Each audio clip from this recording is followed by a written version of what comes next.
Well, since it seems this is the time for faulty power supplies, I've dug out another one that's gone faulty. You'll probably recognise these ones. They're available all over eBay, only for a few pounds here in the UK, and they're your standard USB charger. On the rating here, it's got a very wide input range, 100 to 240 volts AC input, and the output is 5 volts 1 amp DC, which is your standard for your USB charging. Now this one, it was working fine for quite some time, except it was plugged in recently. It gave off a funny burning smell and started to make a sizzling noise. Now I'm not sure whether it'll still do it, so let's give it a try. Of course it doesn't have any load on it, so there we go. I doubt the camera can hear this. Let's see if you can. It's making a sort of whining, sizzling noise, so I think we'll unplug that. Now it looks like it's sealed around the outside, so I think let's just short the pins out first. Interestingly, there's a metal earthing pin. Now I can't imagine this is actually wired to anything, but it is unusual because it'd normally just be plastic. Also, I do think the design's not too bad, because the pins are what look like CE. I don't trust the CE marking at all. It says made in China, which tends to give it away. But the larger earth pin and the shielded live and neutral pins, that's not a bad design actually. That's fairly normal.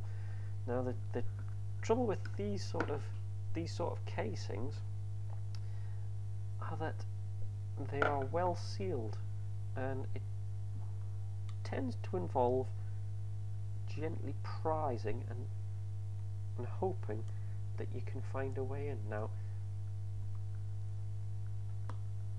there we go. We've started to get a little bit of leeway on it. Let's try with the other persuader screwdriver to see if we can stretch it any further. I think this is probably going to be a destructive one. I'm not really holding out much hope for putting this one back together at all. But what I might need to do is I might need to take this apart and then come back afterwards. So I think what I'll do is I'll come back when I've done that.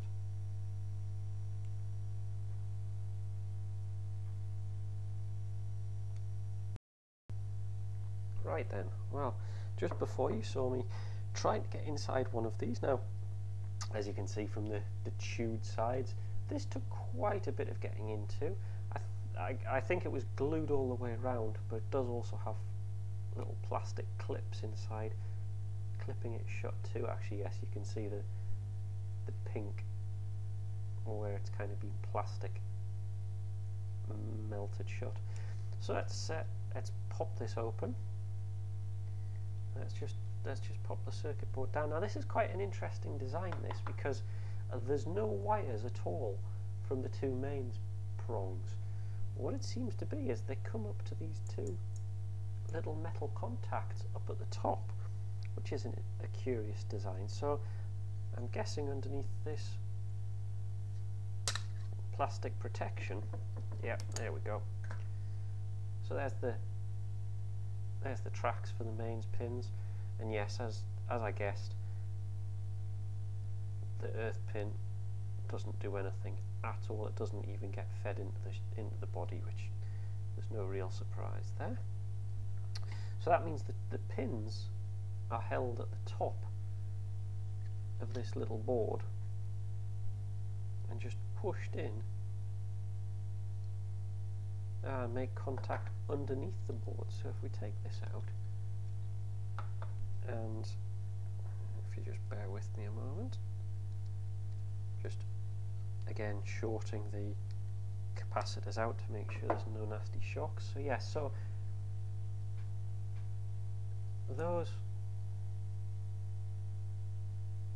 pin just touch the top of this circuit board, actually only just touch the top of this circuit board as well. So that's not really giving much of a connection, but I guess it'll do. And inside here, yeah, we've got a small transformer, a couple of capacitors.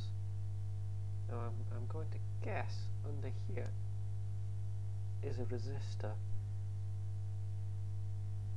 and I think that's just being used as a fuse, to be honest.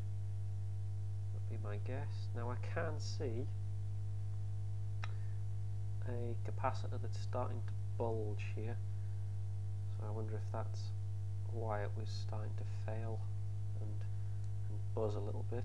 There's this weird yellow goop gluing.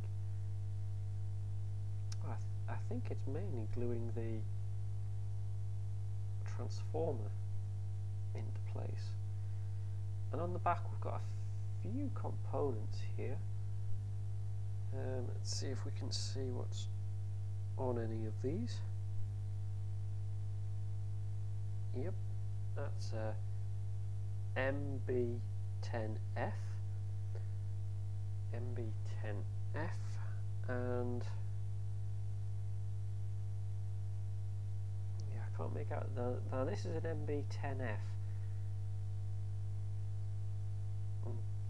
That looks suspiciously like a bridge rectifier to me, but I'll put the reference in the comments so you know what that is. And if I can find out what this chip is, now I suspect this will be a voltage regulator chip, and there'll be a resistor on maybe one of these tiny resistors here that's setting the voltage, and then using the transformer and the feedback on it.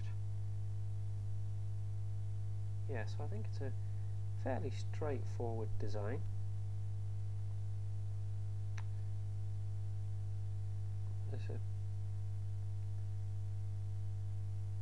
It's got TH10 revision 1.2 stamped on the board. Just looking, this is the isolation here, which is fine until you come along to here, and there's this is the yeah, there's the capacitor, it's the feedback capacitor. And it's a reasonable amount of separation actually. Obviously we don't know how good the separation is in the transformer, but in terms of the main side, which is the top half, and the low voltage side, that's not bad. So yeah, I mean they're not the most amazing of builds, these. I wonder if we can prise the heat, the shrink wrap that's been put around. There we go. Yes, it just looks like a standard resistor in there.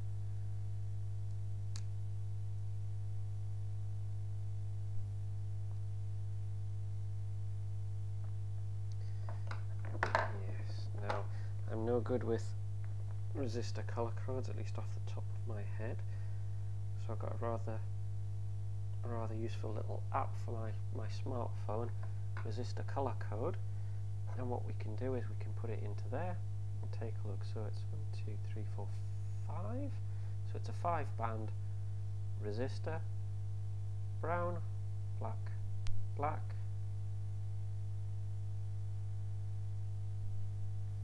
gold, actually looking at it the wrong way around, aren't we? Yep. Good start. Actually, now I'm sure you can mention this in the comments where I've made a bit of a mistake, but I don't think that's a resistor actually. I think that might be a choke. I thought what it might be, I thought it might have been a resistor used as a fuse That's sometimes the case where a resistor's basically put there so it'll go pop if there's a problem with it being right beside the live and neutral. That's what I kind of thought.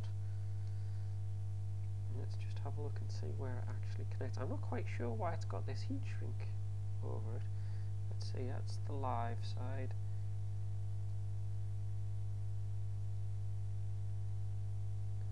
Yeah, I'm not sure. I might put some notes below and see if I can work out what that one is. But yes, so it looks like that's what's happened. The capacitor here started to bulge, so there's been some sort of thing. Maybe it was just overdriven. That's all, because there tends not to be that much protection on these things. But never mind. So